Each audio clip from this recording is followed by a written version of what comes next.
¿Qué tal amigos? ¿Cómo están? ¿Bien? Bueno, espero que sea así y Dios esté bendiciendo su vida.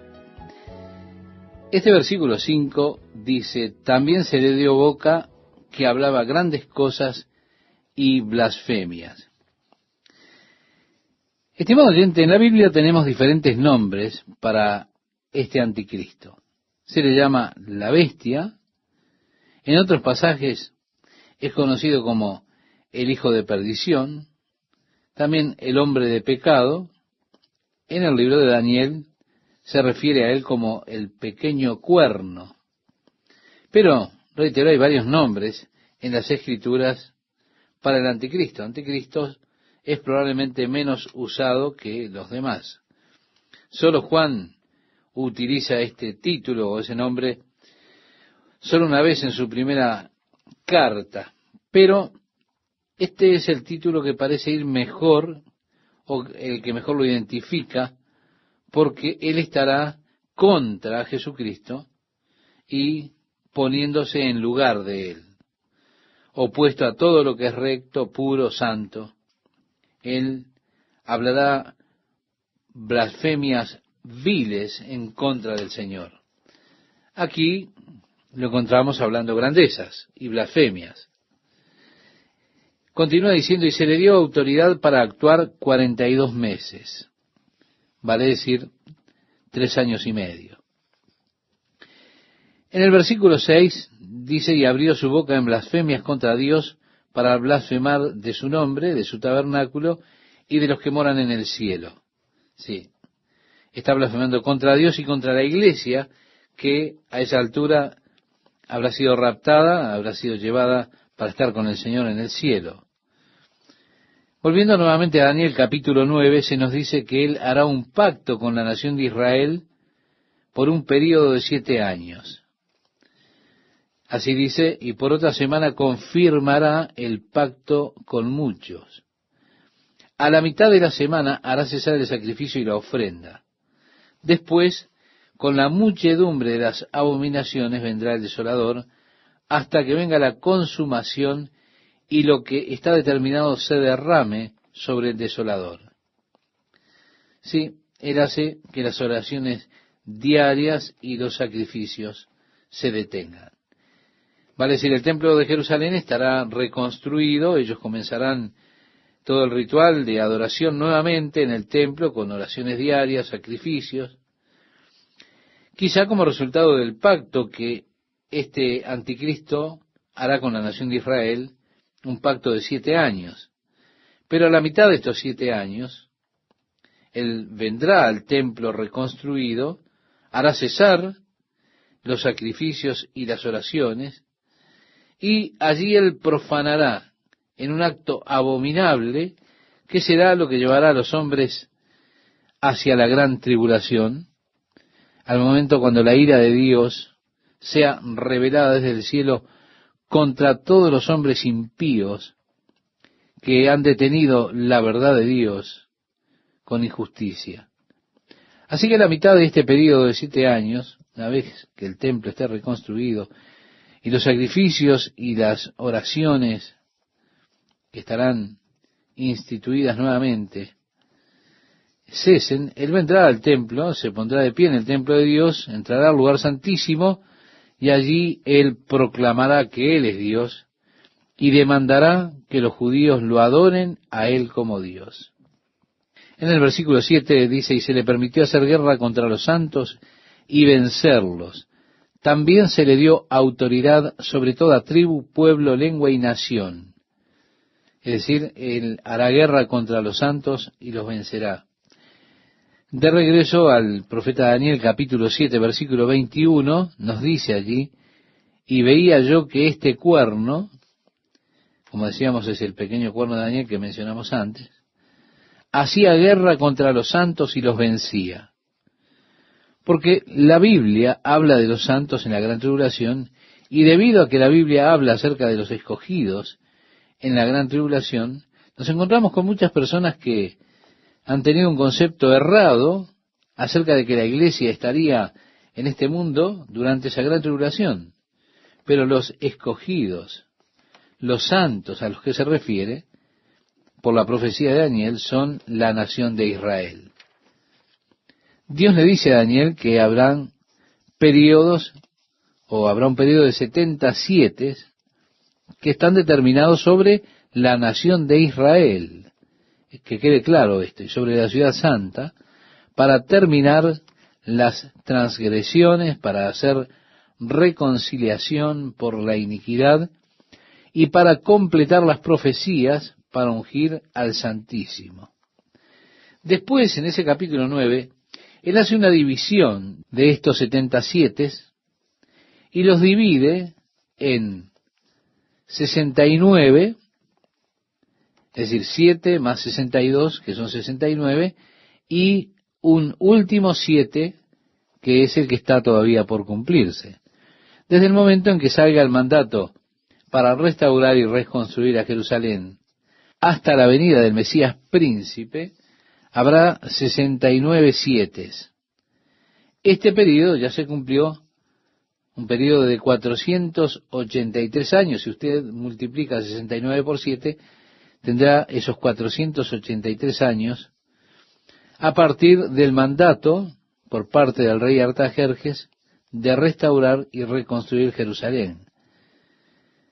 Se cuenta desde allí hasta que Jesús hizo su entrada triunfal en la ciudad de Jerusalén, cuando dijo: si al menos conocieses en este tu día lo que toca a tu paz, pero ahora están cubiertos de tus ojos. A estas alturas, con el rechazo que ellos hicieron del Mesías, es decir, de Jesucristo, Daniel profetizó esto, porque dice que a las 69 semanas se quitará la vida al Mesías, mas no por sí, y el pueblo de un príncipe que ha de venir destruirá la ciudad y el santuario. Después de la crucifixión de Jesús, los judíos fueron dispersados. Nosotros estamos en un tiempo que es conocido en las Escrituras como el tiempo de los gentiles, es decir, aquellos que no son judíos. En este tiempo de los gentiles, el Espíritu de Dios está obrando en medio de las naciones gentiles.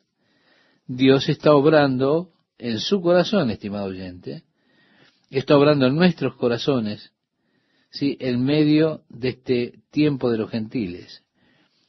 Pero la Biblia habla de la totalidad de los gentiles viniendo, es decir, cuando el Espíritu Santo haya guiado al último de los gentiles, creyente, a la iglesia, entonces el Señor nuevamente volverá a tratar con la nación de Israel. El apóstol Pablo hablaba, escribiéndole a los romanos, diciendo: luego todo Israel será salvo, como está escrito: vendrá de Sión el libertador, que apartará de Jacob la impiedad. Él dice que ha acontecido a Israel endurecimiento en parte hasta que haya entrado la plenitud de los gentiles. En el capítulo 11 de la carta a los Romanos, versículos 25 y 26, usted lo puede leer.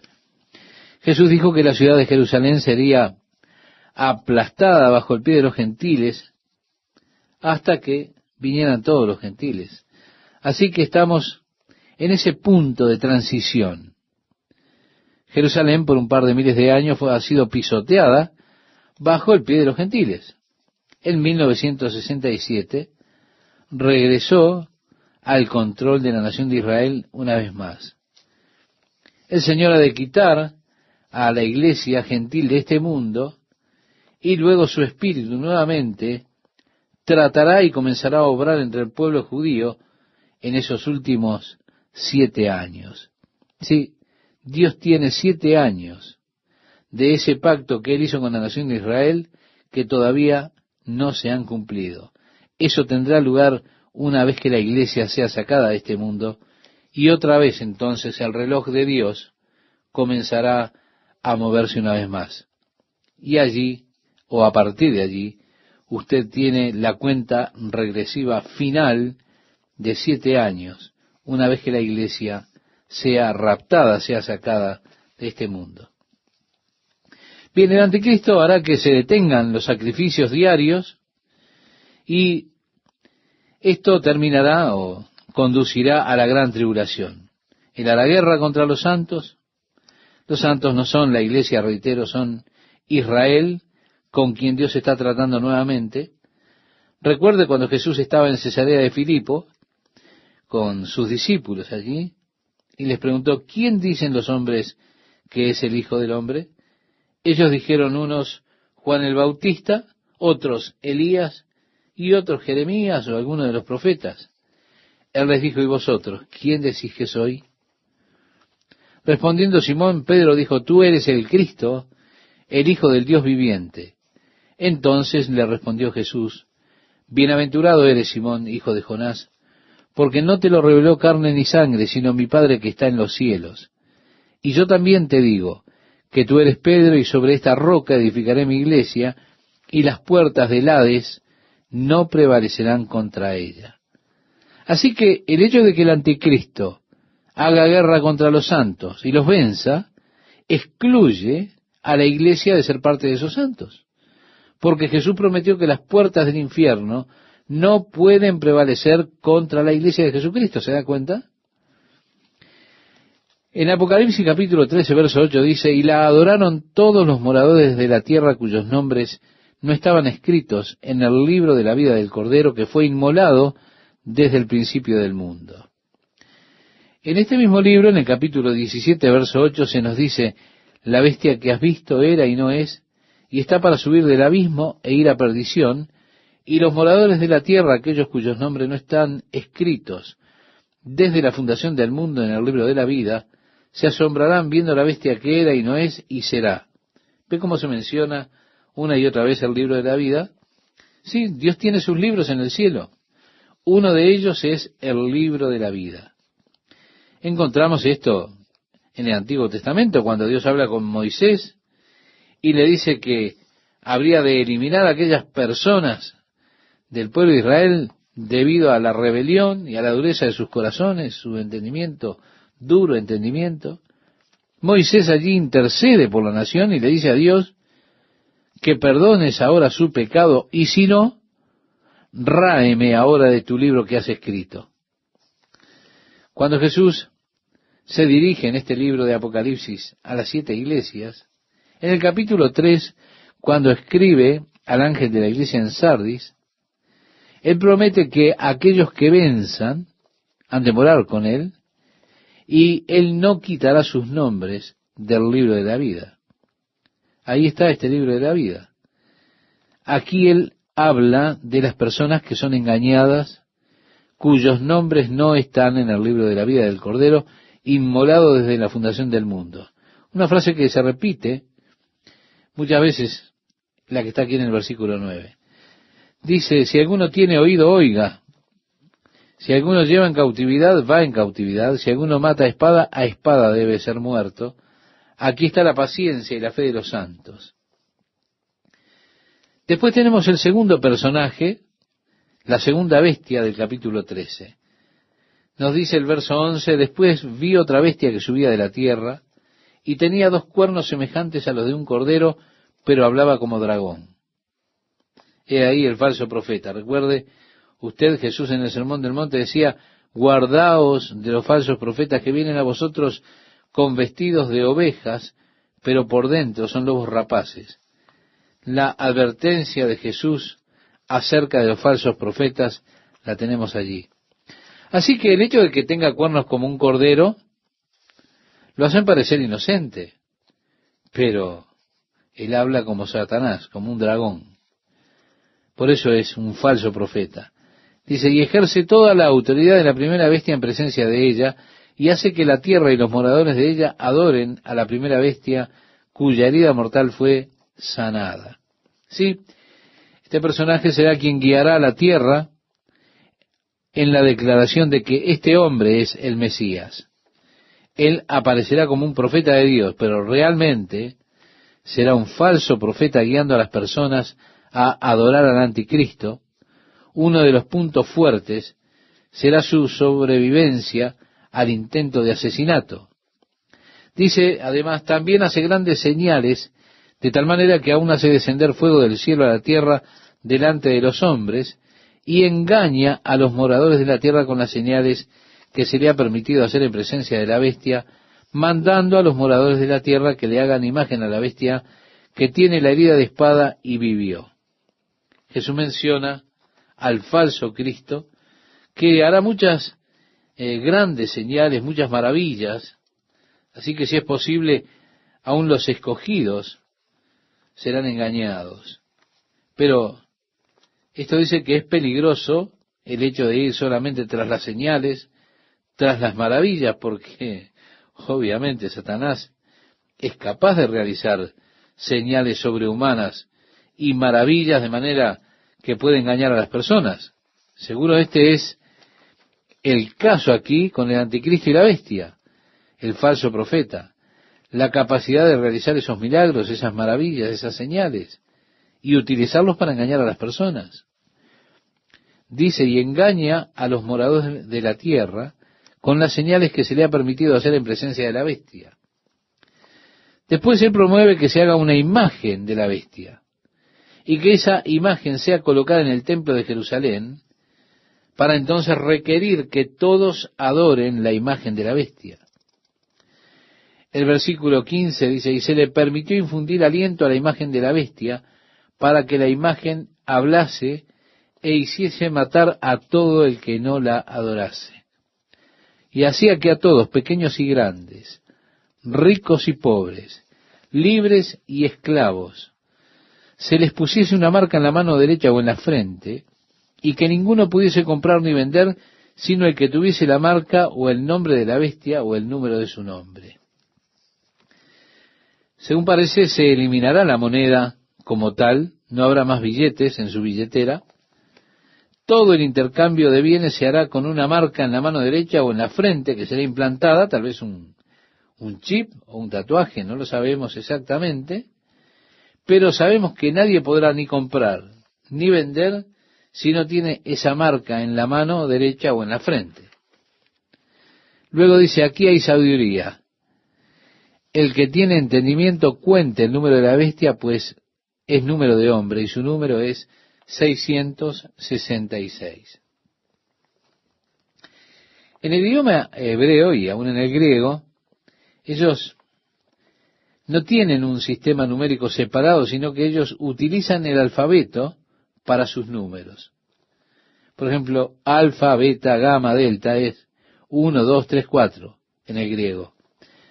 Así como las primeras 4 letras del alfabeto griego, lo mismo para el hebreo. Aleph, Bein, Gimel y Dalet son 1, 2, 3, 4 en el hebreo.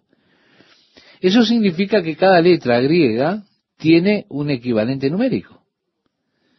Así podríamos formar el número de un nombre, y el número 666 es el equivalente numérico del nombre de ese hombre conocido como el anticristo.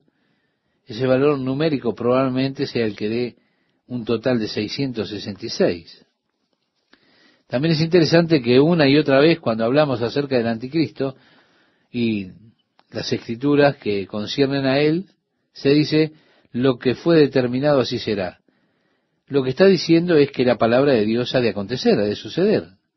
Y estas cosas de las que habla la palabra de Dios son las tecnologías y todo este desarrollo del tiempo actual de traer estas cosas a usos prácticos. Jesús en el Evangelio de Lucas, capítulo 21, verso 28, decía, cuando estas cosas comiencen a suceder, erguíos y levantad vuestra cabeza porque vuestra redención está cerca. ¿Cuánto tiempo más pasará hasta que el Señor venga a buscar a su iglesia? Estimado amigo, yo no lo sé, nadie lo sabe, porque nadie sabe el día o la hora. Pero Jesús dice, por tanto también vosotros estad preparados, porque el Hijo del Hombre vendrá a la hora que no pensáis. Según relata el Evangelio de Mateo, capítulo 24, versículo 44. Y todo lo que le puedo decir es que el tiempo está cerca.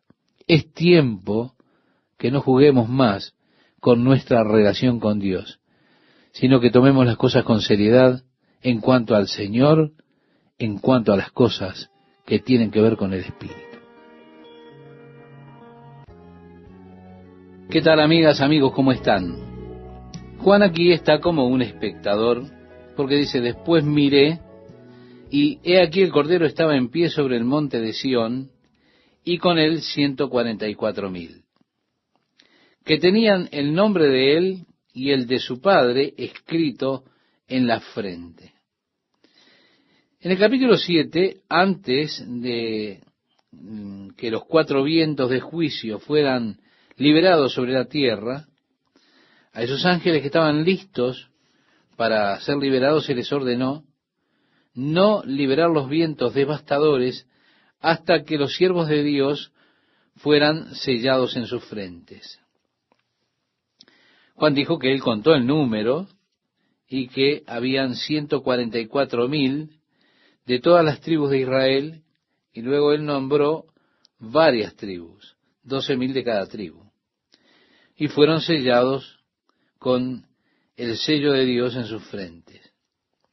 Así que se nos dice que es ese sello, es el nombre de Dios que está escrito en sus frentes, el sello que tienen. Sabemos que el nombre de Dios es Jehová o Yahvé. No sabemos cómo es la pronunciación correcta del mismo, pero Dios escribirá su nombre en sus frentes. Es interesante que cuando venga el anticristo, él hará que todos reciban la marca en sus frentes o en su mano derecha. Y esa marca es la marca de su nombre, el nombre del anticristo en sus frentes, el número de su nombre. Esto quizá es contrarrestando el hecho de que Dios ha sellado a sus siervos sobre sus frentes. Así que los 144,000 que vimos allí en el capítulo 7 aparecen ahora otra vez en el capítulo 14. Dice el versículo 2, y oí una voz del cielo como estruendo de muchas aguas y como sonido de un gran trueno. Si usted recuerda, estimado oyente, en el capítulo 1, Juan está describiendo a Jesús en su estado glorioso, y él dice, y su voz tenía el sonido de muchas aguas. Así que la voz de Jesús es algo que Juan escucha a estas alturas como la voz de un trueno. Y agrega, y oí una voz del cielo como estruendo de muchas aguas y como sonido de un gran trueno, y la voz que oí era como de arpistas que tocaban sus arpas, y cantaban un cántico nuevo delante del trono, y delante de los 4 seres vivientes, y de los ancianos, los 24 ancianos, y nadie podía aprender el cántico sino aquellos 144,000 que fueron redimidos de entre los de la tierra. Estimado oyente, parece ser que cada grupo tiene una canción que le es particular a ese grupo. En el Antiguo Testamento nos encontramos con el cántico de Moisés, también la canción de Débora, acerca de la victoria sobre sus enemigos. En el capítulo 5 de Apocalipsis tenemos la canción de la iglesia redimida.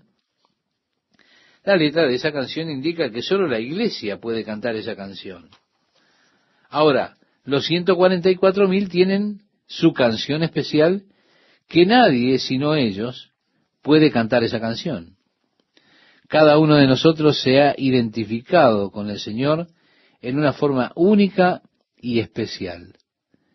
Dios se ha identificado con su iglesia de una manera única, de una forma especial.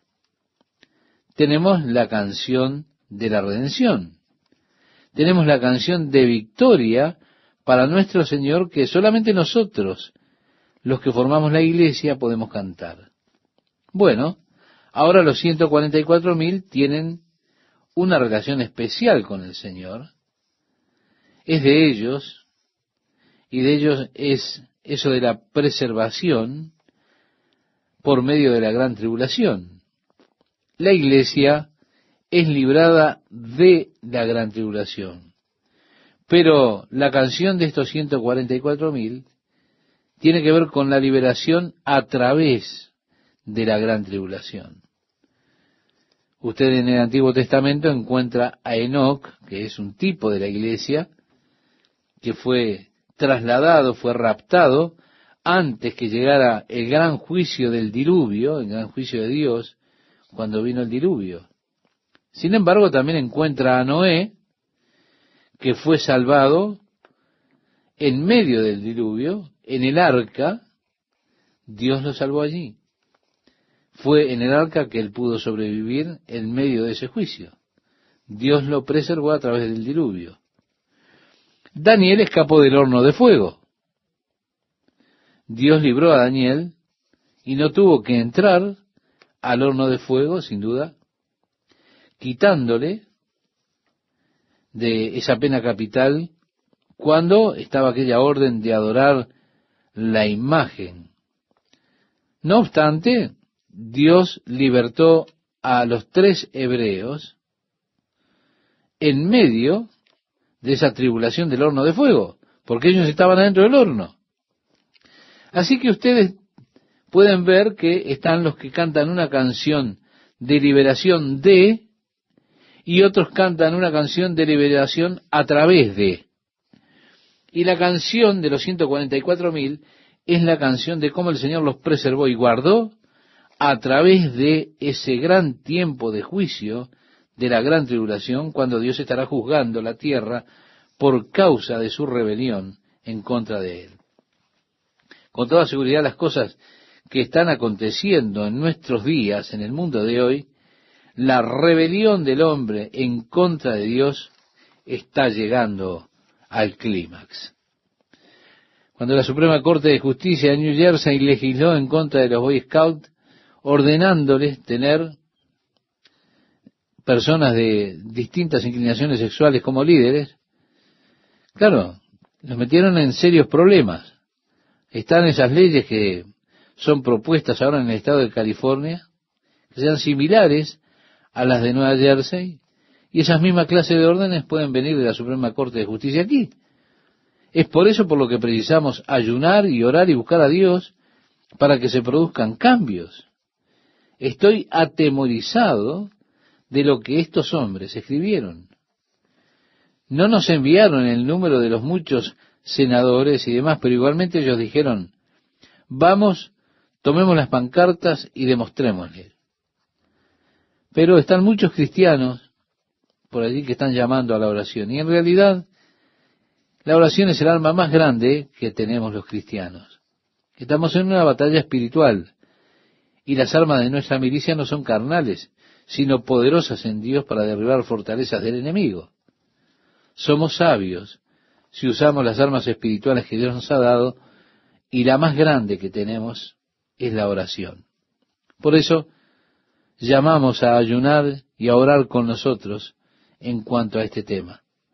Pero esto es solamente una señal de los tiempos que vivimos, cuando el mundo está destruyéndose y cuando aquí en Estados Unidos se están destruyendo, llamando los juicios de Dios. Así que estos 144.000 cantan esta canción delante del trono. Suena como que están en el cielo, delante de las criaturas vivientes y los ancianos. Y solamente ellos pueden cantar esa canción, es única para ellos. Ahora, describiendo los 144.000, dice, estos son los que no se contaminaron con mujeres, pues son vírgenes. Estos son los que siguen al Cordero por donde quiera que va. Estos fueron redimidos de entre los hombres como primicias para Dios y para el Cordero. Bien, ellos son los primeros frutos de una orden especial de aquellos que estuvieron preservando y que sobrevivieron esa gran tribulación. Ellos se volvieron los primeros frutos de ese grupo. Agrega el relato, y en sus bocas no fue hallada mentira, pues son sin mancha delante del trono de Dios. ¡Ja! ¡Qué afirmación esa, ¿verdad? Son sin mancha delante del trono de Dios.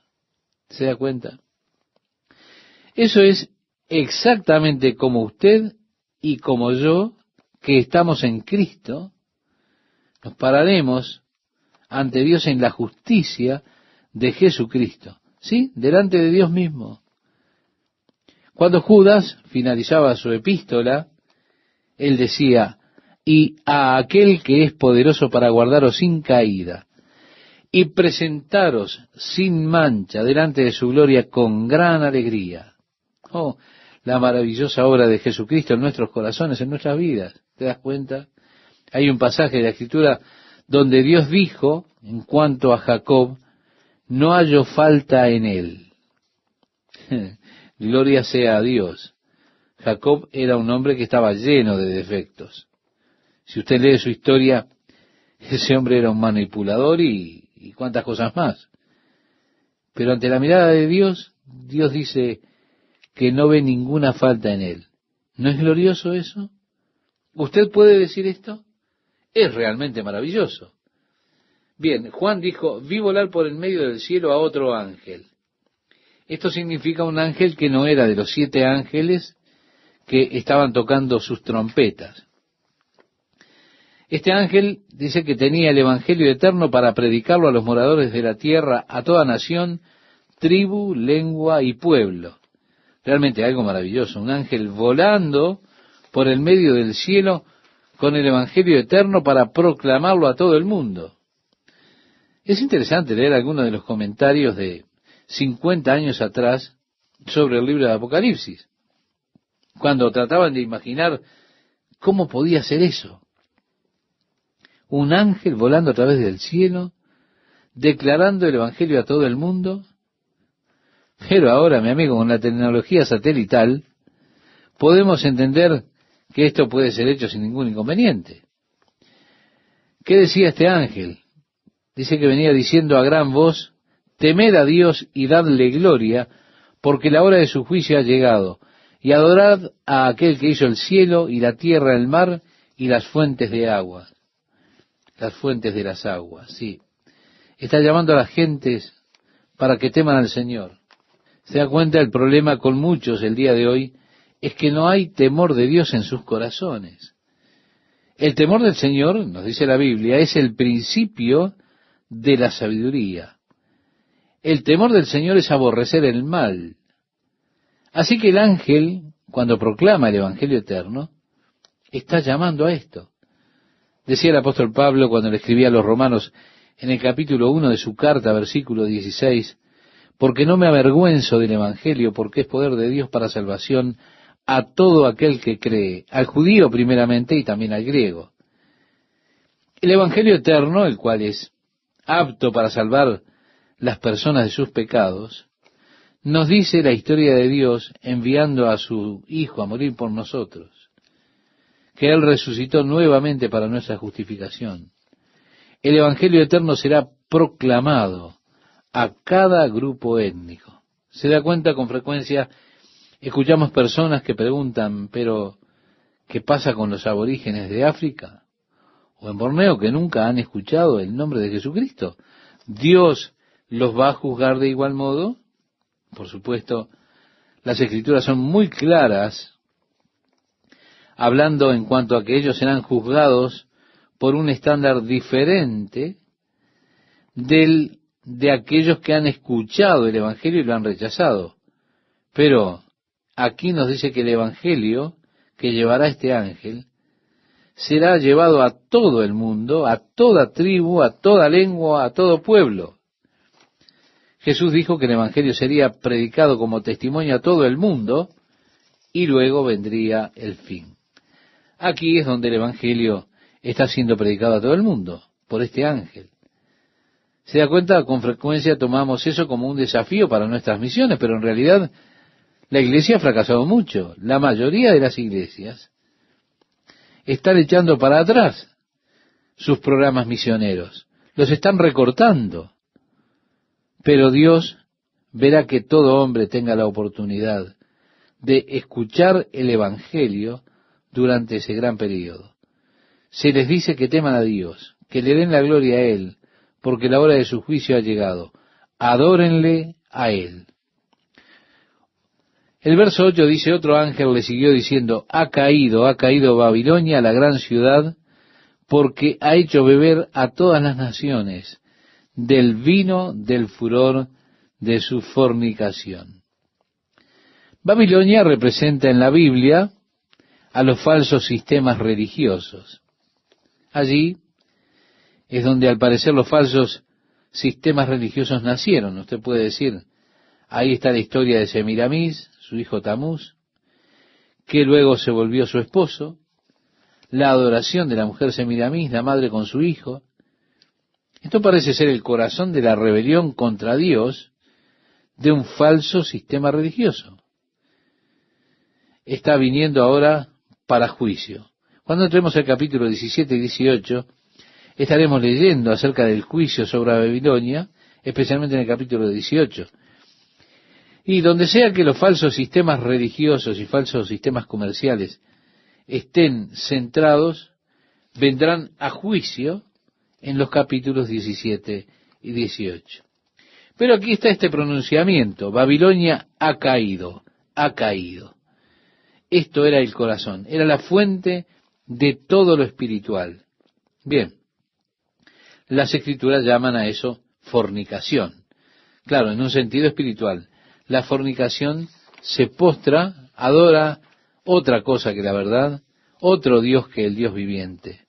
El Evangelio ahora es proclamado por el ángel que dice: temed a Dios y dadle gloria, adorad al que hizo el cielo y la tierra, el mar y las fuentes de las aguas. Es decir, nuestra adoración debe estar dirigida a Dios. Pero hay personas que dirigen su adoración a otras cosas, a otros dioses. Y Babilonia precisamente es la fuente de todos los falsos sistemas de adoración. La diosa Astoret es una deidad babilónica. Era la adoración del sexo. Si una persona adora el sexo, es culpable de fornicación espiritual. Nuestra adoración debe ser a Dios. Como hijos de Dios, debemos estar como casados con Dios.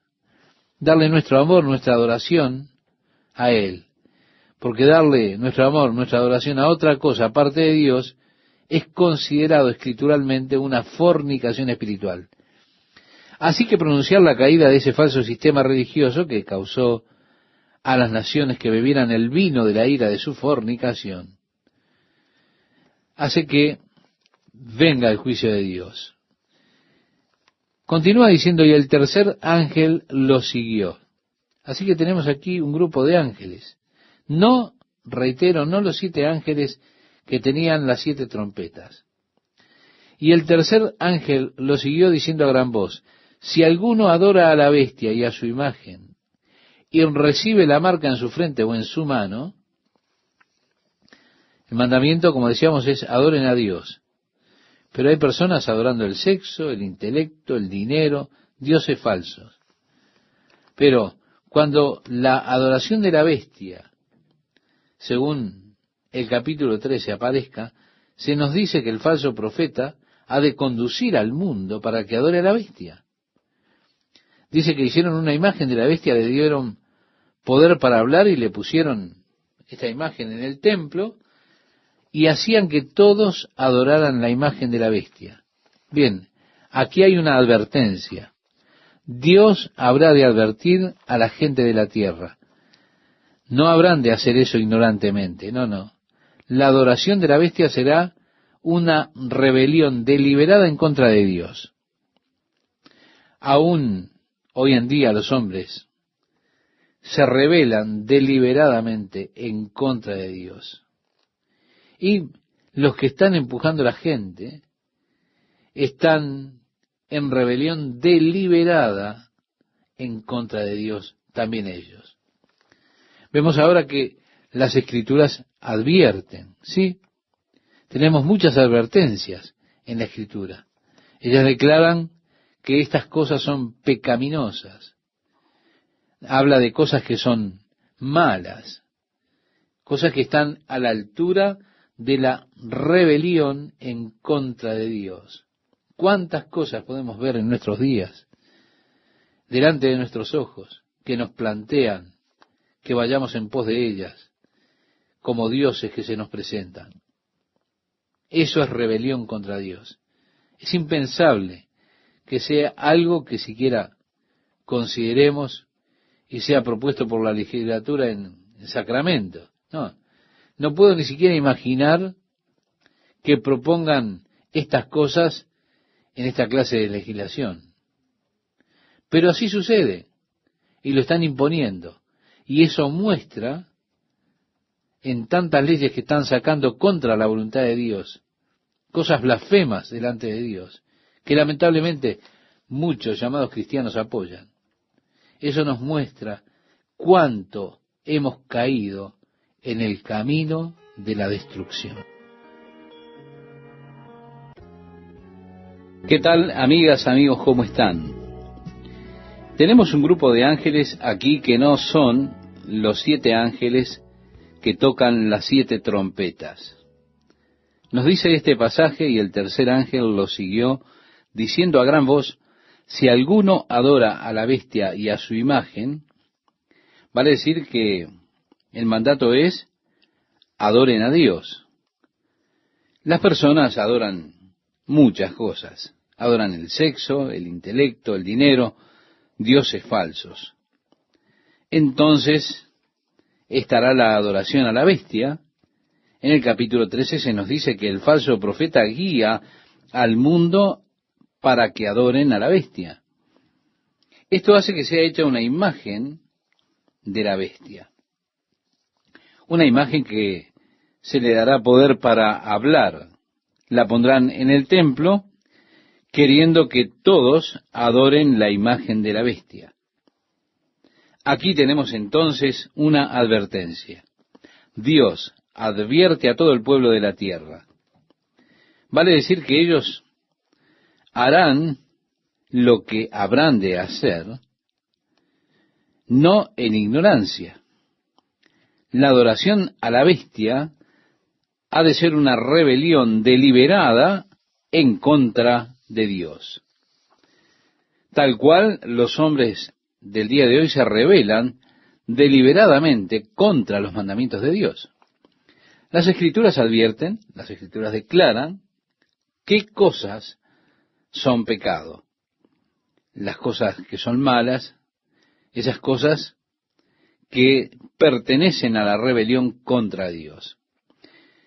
Esto nos muestra cuán lejos se ha ido, o cuán lejos ha ido la humanidad en el camino de la destrucción. Sí, si alguno adora a la bestia y a su imagen, y recibe la marca en su frente o en su mano, esta es la advertencia, estimado oyente, él también beberá el vino de la ira de Dios, que ha sido vaciado puro en el cáliz de su ira, y será atormentado con fuego y azufre delante de los santos ángeles y del Cordero. Ve, esta es la advertencia de Dios.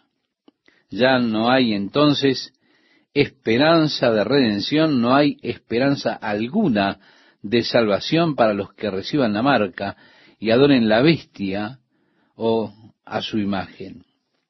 Vale decir, han firmado su certificado de defunción eterna. Si usted está aquí en este momento, en ese momento que señalamos, y usted entra dentro de ese sistema, ya no hay escapatoria para usted. Es interesante que dice que serán atormentados con fuego y azufre en la presencia de los santos ángeles y en la presencia del Cordero. No se hace mención de que nosotros seamos conscientes del tormento de ellos. Tenemos un pasaje que es muy interesante en las Escrituras, en el libro del profeta Isaías, capítulo 65, desde el versículo 17 en adelante, dice allí Dios: mirad, yo creo nuevos cielos y nueva tierra, y las cosas anteriores no serán recordadas. Muchas personas están preocupadas por los miembros de su familia o seres amados que murieron sin haber recibido a Jesucristo como Salvador, y es una tortura cuando piensan en ellos y piensan que están separados de Dios para siempre. Con frecuencia usted piensa: ¿cómo voy a poder disfrutar del cielo sabiendo que alguien tan amado para mí no está allí? Bueno, esto es una parte que nosotros necesitamos entender. Dios ha de sacar esto de nuestro banco de memoria, por decirlo de alguna manera. Las cosas anteriores no serán recordadas. Todo aquello que traiga dolor o sufrimiento o tortura a nuestra mente será quitado de la mente por Dios y ya no será recordado. También dice ese pasaje de Isaías: más os gozaréis y os alegraréis para siempre en las cosas que yo he creado, porque he aquí que yo traigo a Jerusalén alegría y a su pueblo gozo, y me alegraré con Jerusalén, y me gozaré con mi pueblo, y nunca más se oirán en ella voz de lloro ni voz de clamor. No habrá más allí niño que muera de pocos días, ni viejo que sus días no cumpla, porque el niño morirá de 100 años, y el pecador de 100 años será maldito. Edificarán casas y morarán en ellas, plantarán viñas y comerán el fruto de ellas. Está hablando de las condiciones de aquella era del reino de Jesucristo en la tierra. No edificarán para que otro habite, ni plantarán para que otro coma, porque según los días de los árboles serán los días de mi pueblo, y mis escogidos disfrutarán la obra de sus manos. No trabajarán en vano, ni darán a luz para maldición, porque son linaje de los benditos de Jehová, y sus descendientes con ellos.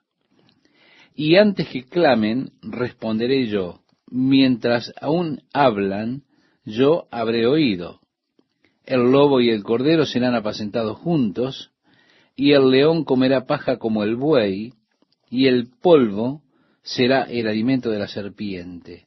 No afligirán, ni harán mal en todo mi santo monte, dijo Jehová.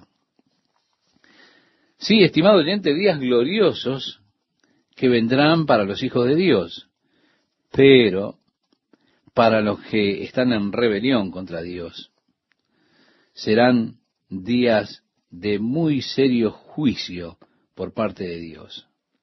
En el capítulo 14 de Apocalipsis, versículo 11, nosotros leemos: y el humo de su tormento sube por los siglos de los siglos.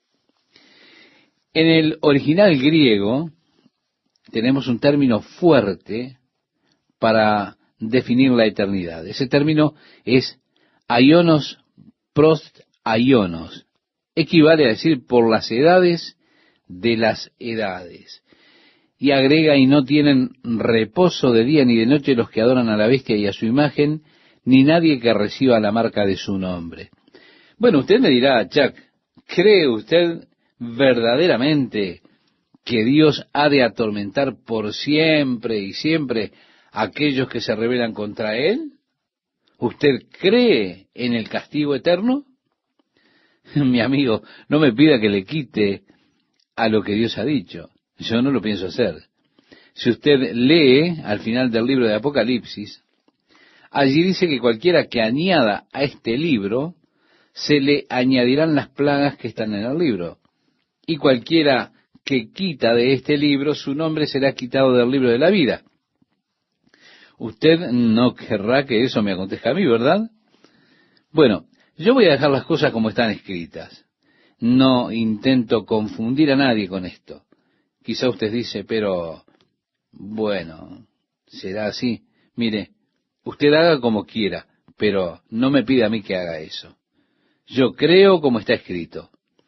Jesús, hablando de la gehenna, dijo que era el lugar donde el gusano de ellos nunca muere y el fuego nunca se apaga, en el Evangelio de Marcos, capítulo 9, verso 44. Siguiendo con nuestro pasaje de Apocalipsis, capítulo 14, en el versículo 12, dice: aquí está la paciencia de los santos, los que guardan los mandamientos de Dios y la fe de Jesús. Oí una voz que desde el cielo me decía: escribe, bienaventurados de aquí en adelante los muertos que mueren en el Señor. Sí, dice el Espíritu, descansarán de sus trabajos, porque sus obras con ellos siguen. Ahora, este es un pasaje de las Escrituras que trata con ese tiempo tan particular, conocido como la Gran Tribulación, en el cual las personas serán forzadas a recibir la marca de la bestia, forzadas a adorar a la bestia, o tendrán que pagar con sus vidas, serán asesinadas. Así que cualquiera que no tome la marca de la bestia será muerto. Eso es lo que se nos dice en el capítulo 13 de este libro. Pero aquí está la paciencia de los santos, aquellos que guardaron los mandamientos de Dios y tienen fe en Jesucristo. Esta voz dice, bendito los que mueren en el Señor. Sí, esa es la bendición de los que en ese tiempo serán mártires en lugar de recibir la marca y adorar a la bestia. Escuchamos acerca de esto muchas veces y especialmente en los funerales muchas veces se cita este pasaje. Bienaventurados los que mueren en el Señor, han cesado de sus labores. Pero en realidad esto tiene que ver con ese grupo que estará en la gran tribulación y que bueno, será mejor morir, mejor será ser un mártir que tomar o recibir la marca de la bestia, o adorar a la bestia y a su imagen. Será mejor morir que hacer eso. Pero si se dejan marcar y eligen adorar a la bestia, lo que estará ocurriendo es que estarán sellando eternamente su propio destino. Este grupo de los bienaventurados son los que han cesado de sus trabajos, pero sus obras con ellos siguen. Juan tiene esta visión de la batalla final conocida como la batalla de Armagedón. Y nosotros volveremos a esto un poco más adelante. Tenemos algunos destellos de lo que será esto en este momento, pero Juan nuevamente da como un avance acerca de la batalla de Armagedón. Leemos de estos tres espíritus que fueron a los reyes de la tierra para congregarlos en el valle de Megido para la gran batalla. Juan dice, miré y he aquí una nube blanca y sobre la nube uno sentado semejante al Hijo del Hombre, que tenía en la cabeza una corona de oro y en la mano una hoz aguda. Este es Jesucristo. Y dice allí, mirad, Él viene en las nubes trayendo juicio sobre la tierra, en otras palabras.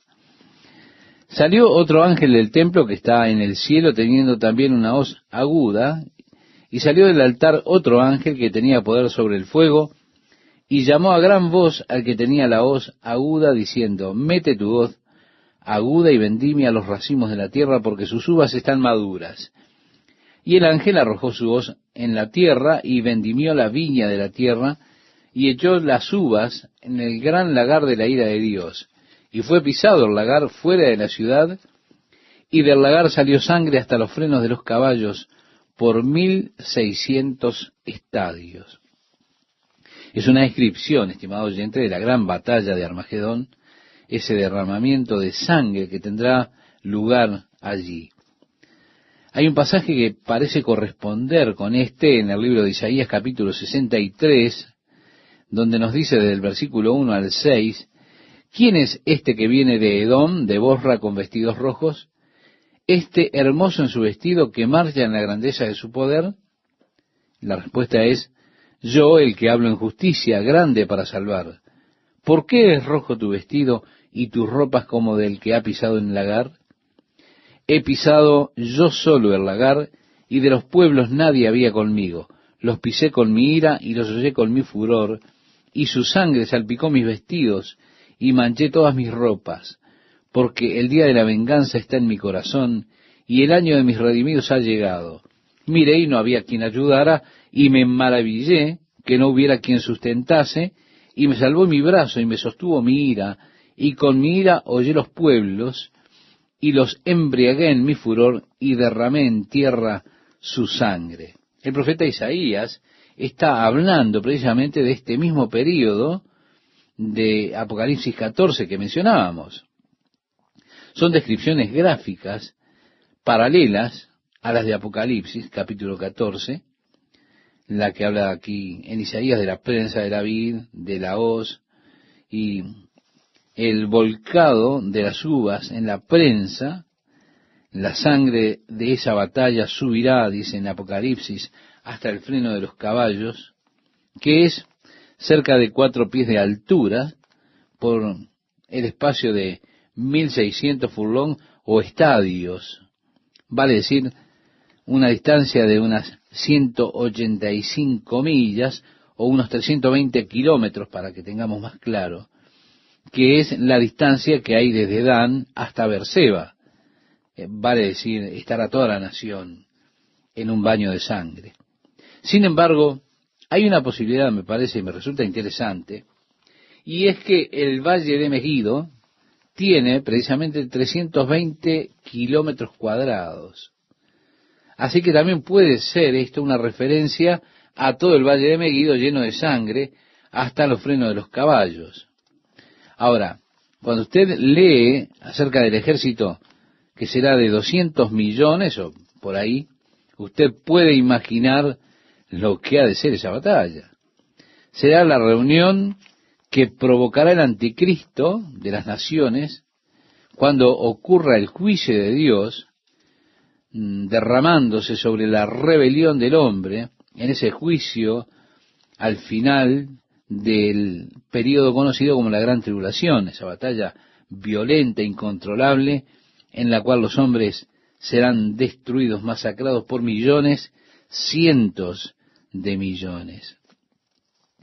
En esa batalla, que será tan violenta, Jesús traerá el final de la batalla en su segunda venida a esta tierra. Es precisamente en medio de esa batalla de Armagedón que Jesús estará regresando en las nubes de gloria para establecer su reino, el reino de Dios sobre la tierra. El profeta Zacarías nos dice que ese día Él pondrá sus pies sobre el monte de los olivos. Se nos dice que Él destruirá al anticristo con el resplandor de su venida y con la espada que sale de su boca. Con la espada Jesucristo lo destruirá.